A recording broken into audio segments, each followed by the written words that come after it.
অনেক সময় দেখা গেছে ভিডিও তৈরি করে রাখি ঠিকই, এডিটিং করে রাখি, কিন্তু ভয়েস ওভারের কারণে টাইম মেনটেন করে ভিডিও ছাড়তে পারি না। টাইম মেনটেন করে ভিডিও না ছাড়ার কারণে আমরা অনেক পিছিয়ে যাচ্ছি। তো hello everyone, welcome to my another video. আজকে সকাল থেকে ব্লগটা শেয়ার করছি, আর রান্না বান্না কম থাকলে সেদিনকে কিন্তু ঝামেলাও কম থাকে, তাই না? আজকের এই ভিডিওটা মানে শুক্রবারের ভিডিও। তো শুক্রবারের ভিডিও আজকে শনিবারে শেয়ার করলাম। শাশুড়ি আমার গ্রাম থেকে গরুর ভুড়ি বা বট যেটাই বলুক না কেন পাঠাইছিল। এখন আমি তো প্রথমে মনে করছি সম্পূর্ণ রান্না করেই পাঠাইছে।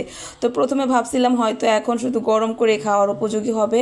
তো পরে আবার শাশুড়ি আমাকে ফোন দিয়ে জিজ্ঞাসা করলাম, আম্মা এটা কিভাবে কি করব? তখন বলতেছে এখানে আমি অল্প করে মশলা দিয়ে এরকম জাল করে রাখছি, তুমি এখানে আরো বাকি মশলা দিয়ে তারপর রান্না করে ফেলো। যেহেতু ঈদ, আর ঈদের ভিতরে সবার ফ্রিজে হাউসফুল থাকে, আর এই গরুর ভুড়িটা কিন্তু বেশি দিন ফ্রিজে রেখে সংরক্ষণ করে খাইলে খেতেও মজা লাগে না, তৎনগত রান্না করে খেতেই ভালো লাগে। যেহেতু শাশুড়ি আম্মা এখানে 50% রান্না করে দিছে, আমি আরো 20% মশলা দিয়ে আমিও 100% রান্নাটা করে ফেললাম। তো যাই হোক, এখানে মশলা কিন্তু আমি যতটুকু দেওয়ার দিছি পরিমাণ মতো দিয়ে দিছি। আর এভাবেই গরুর ভুড়িতে একটু মশলাটা বেশি দিতে হয়, তাহলে খেতেও একটু ভালো লাগে। এখন আমি ভালো মতো এই ঝোলটা শুকিয়ে নেব, তারপরে দেখবেন এখানে এত সুন্দর একটা কালার আসছে। আর যেহেতু এখানে শাশুড়ির আমার রান্নার হাতের ছোঁয়া আছে, সচরাচর আমার শাশুড়ির আমার হাতের রান্না এমনিও অনেক মজা হয়। তো যাই হোক, আমি কিন্তু এই যে পানিটা সম্পূর্ণ শুকিয়ে ফেলছি, এবং যে তেলটা ছিল তেলের ওপর একদম বট ভাজা ভাজা করছিলাম, একদম বাহির থেকে কিনতে পাওয়া যায় না যে বটটা, অনেকটা ওইরকম হয়ে গেছে। আজকে সকালে তো গরম গরম ভাতের সাথে সবাই এই বট তরকারি দিয়েই ভাত খেয়ে নিছি। আমার ছোট মেয়ে আবার এইগুলো খাবে না, মানে এই তরকারি দিয়ে সকাল সকাল ভাত খাবে না, তাকে শুধু চা পরোটা বানাই দিই সকালবেলা, তাহলে সে অনেক খুশি। তো ফল ছিল, তো এই ফলও কাইটা দিলাম, সাথে 2টা আম কাইটা দিলাম, একটা পেয়ারা কাইটা দিলাম।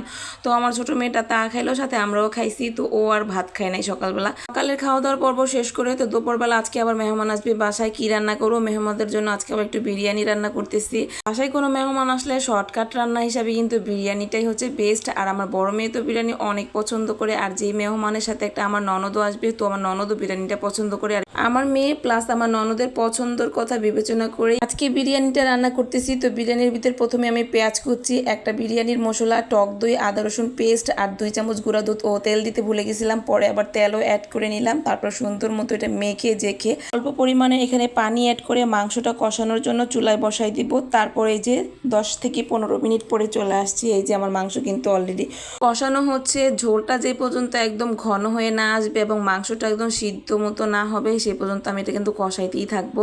এখানে কিন্তু বাড়তি কোনো পানি আর অ্যাড করা হয় নাই, দেখতেই পাচ্ছেন একদম ঝোলটা কিন্তু একদম ঘন হয়ে আছে। তো আমি এটা নামিয়ে ফেললাম।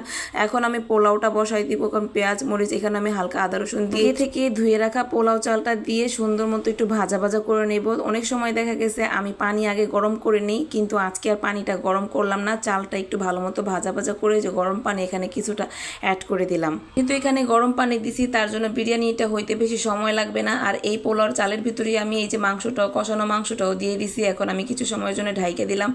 10 মিনিট পরে আইসা দেখি আমার বিরিয়ানি রেডি। টানটানা, খুবই মজা হয়েছিল আজকের বিরিয়ানিটা। কার কার কাছে ভিডিওটা কেমন লাগছে অবশ্যই কমেন্টস করে জানাবেন। রান্না করতে করতে দেখতে মেহমানও চলে আসছে, আর যেহেতু রান্নাও শেষ, সবাই এখন মিলে একসাথে খাওয়া দাওয়া করবো। আজকে এই পর্যন্ত, সব ভালো থাকবেন, আল্লাহ হাফিজ।